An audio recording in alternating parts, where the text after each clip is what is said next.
When I finally returned to my old mountain cabin after months away for work, I expected peace, fresh air, and maybe a quiet evening by the fire. What I didn't expect was the self-proclaimed HOA Queen, Margaret, marching down the dirt path toward my porch as if she owned the forest. She had taken over the small volunteer community board while I was gone and decided my cabin, built by my grandfather long before the HOA even existed, was somehow under her authority. The moment she saw my truck in the driveway, she scowled like I'd committed a crime. "You can't be here," she yelled, waving a clipboard filled with printed rules she had clearly written herself. I explained calmly that my property wasn't part of the HOA and never had been, but she didn't want to hear a single word. Instead, she accused me of illegally occupying restricted land and claimed my cabin was now a safety hazard before I could even grab my coffee mug off the porch rail. She pulled out her phone, dramatically telling 911 there was a hostile trespasser who refused to vacate.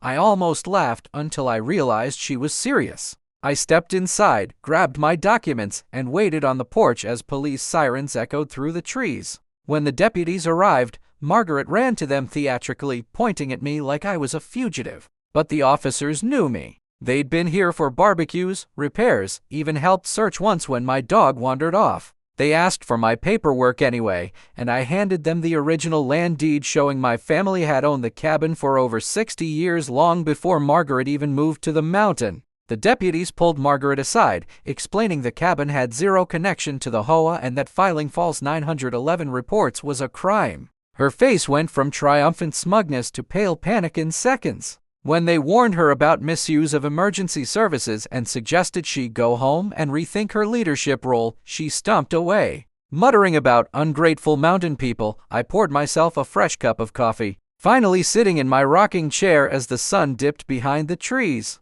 Peace returned, the forest quieted, and I smiled, knowing one thing for sure: no matter how loudly the HOA Queen screamed, my cabin and my freedom weren't going anywhere.